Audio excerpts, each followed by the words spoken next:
कहीं हमने पढ़ा था कि the be in the budget stands for Bihar, और ये बात सत्य है कि आज बजट का बी बिहार के लिए, क्योंकि जब विपक्ष की सरकार थी तो बीमारों का बी बिहार के लिए होता था। हमने वो लंबा सफर तय करके आज एनडीए सरकार की वजह से हम यहाँ पर खड़े हैं। हम उस बिहार की बेटी हैं सर जो इस देश की रीढ़ की हड्डी है, वो चाहे आपके कॉर्पोरेट सेक्टर्स हो, वो चाहे आपके सॉफ्टवेयर आईटीज हो, वो आपके इंफ्रास्ट्रक्चर को खड़ा करने वाले मजदूर हो, वो आपके घर के सहयोगी हाथ हो।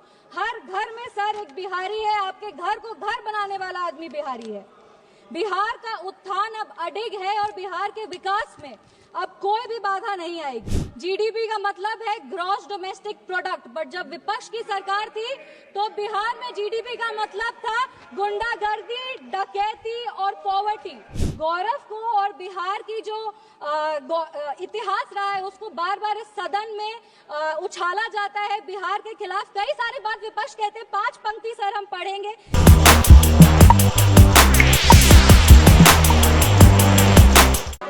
धन्यवाद सभापति महोदय। प्लीज सभापति महोदय, आज अपनी पार्टी लोक जनशक्ति पार्टी की तरफ से इस आम बजट के समर्थन में अपने पार्टी का जो पक्ष है उसको रखने के लिए खड़ी हुई हूँ। बधाई दूंगी हमारे यशस्वी प्रधानमंत्री श्री नरेंद्र मोदी जी का और माननीय वित्त मंत्री श्री निर्मला सीतारमण जी का, जिन्होंने सफलतापूर्वक अपना 8वां बजट इस सदन में पेश किया है। पूरे बिहार की ओर से उनका आभार व्यक्त करूंगी, वित्त मंत्री का आभार व्यक्त करूंगी कि जब वो बजट को इस सदन में प्रस्तुत कर रही थी तब वो बिहार की बेटी पद्मश्री दुलारी देवी द्वारा जो उनको मिथिला पेंटिंग की साड़ी भेंट की गई थी वो पहनकर वो अपने बजट का भाषण दी थी। इससे बिहार का गौरव, बिहार का सम्मान बरकरार रहा है। 2037 तक विकसित भारत के निर्माण में सर ये बजट एक अहम भूमिका निभाएगी और सिर्फ भारत को विकसित बनाने में ही नहीं, बिहार को भी विकसित बनाने में और बिहार के विकास को एक नई गति प्रदान करने में ये बजट एक बहुत महत्वपूर्ण भूमिका में रहेगी। कहीं हमने पढ़ा था कि the be in the budget stands for Bihar, और ये बात सत्य है कि आज बजट का बी बिहार के लिए, क्योंकि जब विपक्ष की सरकार थी तो बीमारों का बी बिहार के लिए होता था। हमने वो लंबा सफर तय करके आज एनडीए सरकार की वजह से हम यहाँ पर खड़े हैं। पूरे विश्व को शून्य देने वाले आर्यभट्ट, जो पूरे विश्व को शून्य दिए थे, उनका जन्म बिहार में हुआ था और ये वही शून्य है जो दिल्ली विधानसभा चुनाव में कांग्रेस पार्टी को आई थी। और अगर आज बिहार को 2 शून्य अधिक मिल रहे हैं तो विपक्ष को इतनी तकलीफ क्यों हो रही है? जिस सरकार ने बिहार में विकास लाए हैं, बिहार हमेशा उनका आभारी रहेगा। हम उस बिहार की बेटी हैं सर जो इस देश की रीढ़ की हड्डी है, वो चाहे आपके कॉर्पोरेट सेक्टर्स हो, वो चाहे आपके सॉफ्टवेयर आईटीज हो, वो आपके इंफ्रास्ट्रक्चर को खड़ा करने वाले मजदूर हो, वो आपके घर के सहयोगी हाथ हो। हर घर में सर एक बिहारी है, आपके घर को घर बनाने वाला आदमी बिहारी है। बिहार का उत्थान अब अडिग है और बिहार के विकास में अब कोई भी बाधा नहीं आएगी। रीजनल फेवरेटिज्म की बात करते हैं सर, 2004 में डीएमके पार्टी के समर्थन के लिए तमिल को क्लासिकल लैंग्वेज घोषित कर दिया गया था और उसके लिए एक यूनिवर्सिटी की स्थापना भी की थी। तब बिहार वासी को और बिहारियों को कोई दिक्कत नहीं था, पर आज जब बिहार को ज्यादा मिल रहा है तो विपक्ष को इतनी तकलीफ क्यों हो रही है? बिहार में आज जीडीपी का मतलब है ग्रॉस डोमेस्टिक प्रोडक्ट, बट जब विपक्ष की सरकार थी तो बिहार में जीडीपी का मतलब था गुंडागर्दी, डकैती और पॉवर्टी। हम बिहार में जमीनी स्तर पे काम करते हैं, इन लोगों ने बिहार में जमीन हड़पने के लिए काम किया है। हम दोनों में बस यही अंतर है। संविधान विरोधी कहते हैं और नेता प्रतिपक्ष भी जब राष्ट्रपति अभिभाषण के धन्यवाद प्रस्ताव में बोल रहे थे तो जितने बार उन्होंने भारत का नाम नहीं लिया था उससे ज्यादा वो चाइना के बारे में बात कर रहे थे। और ये इनका एक ट्रेडिशन रहा है कि चाइना के मॉडल से ये बहुत प्रभावित रहते। नेशनल एडवाइजरी काउंसिल भी चाइना से प्रेरणा लेकर के ही स्थापित की गई थी। हम राहुल गांधी जी को बस यही कहना चाहेंगे, राहुल गांधी जी, ज्यादा चीनी देश के लिए और सेहत के लिए, दोनों के लिए हानिकारक है।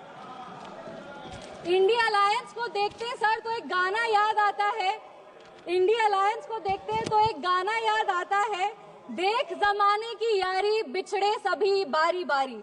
और और Bihar election will be the last nail in India alliances coffin. इसके बाद इंडिया अलायंस वैसे ही इस धरती पर से विलुप्त हो जाएगा जैसे किसी समय में डायनासोर हुए थे। अगर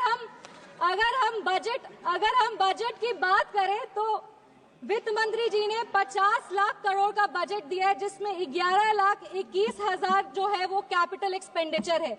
ये हमारे देश के निर्माण में एक अहम भूमिका निभाएगी।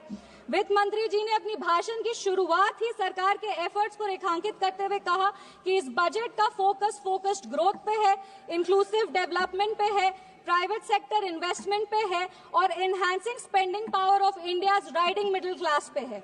ये बजट एक गाइडिंग फोर्स के रूप में अपने आप को स्थापित करेगा और ये इस बजट का ही परिणाम है कि इतने ग्लोबल अनसर्टेनिटीज के बावजूद भी हमारा देश एक फास्टेस्ट ग्रोइंग इकोनॉमी है। Sir, I am the only speaker from my party. मेरे को अपनी बात पूरी करने का पर्याप्त समय मिलना चाहिए। No nation can prosper without respecting its farmers. किसान हमारे अन्नदाता है। अन्नपूर्णा देवी का साक्षात स्वरूप हमारे किसान है।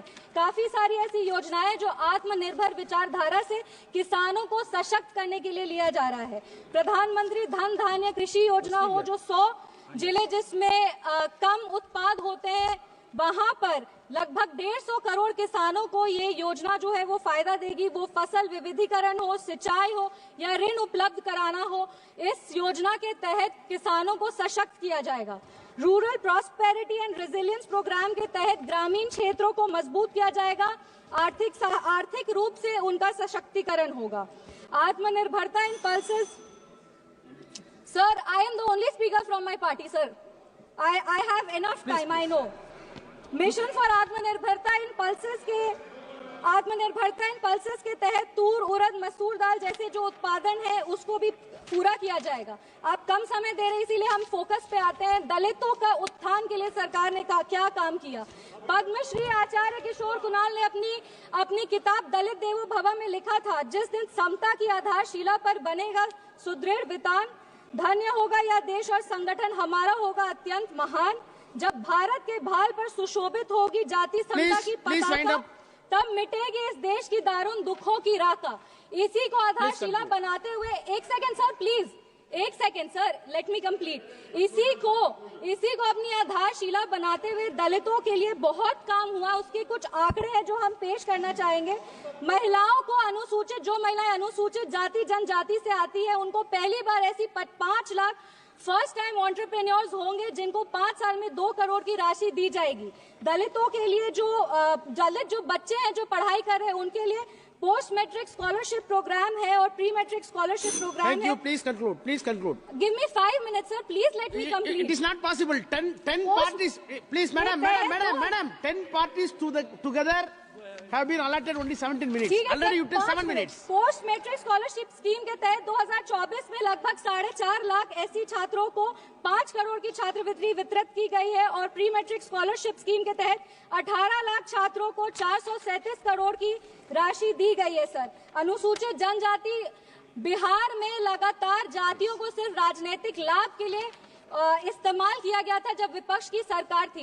इंदिरा गांधी जी बेलची गांव गई थी हाथी पे चढ़कर, उसके बाद भी उन्होंने सिर्फ और सिर्फ उनके लाभ के लिए दलितों को प्रताड़ित किया गया। जब लालू यादव जी आज समाजवाद पे बहुत लंबे भाषण देते हैं, पर ये बात सत्य है कि अगर सबसे ज्यादा दलित को प्रताड़ित किया गया था तो वो उन्हीं की शासनकाल में किया गया था। हम अपने राष्ट्रीय अध्यक्ष श्री चिराग पासवान जी का आभार व्यक्त करते हैं जिनके प्रयासों सर 5 मिनट्स जिनके प्रयासों के वजह से आज निफ्टन जैसे जो इंस्टीट्यूट है वो बिहार में आ रहे हैं और आने वाले समय में बिहार ईस्टर्न हब में एक जो फूड प्रोसेसिंग है उसका एक नोड बनेगा। आईआईटी पटना को विस्तृत किया जाएगा। Sir 2 minute. Thank you. Sir please 4 पंक्ति पढ़कर हम अपने वाणी को विराम दे रहे हैं। सर, बिहार के गौरव को और बिहार की जो इतिहास रहा है उसको बार बार इस सदन में उछाला जाता है। बिहार के खिलाफ कई सारी बात विपक्ष कहते हैं। 5 पंक्ति सर हम पढ़ेंगे।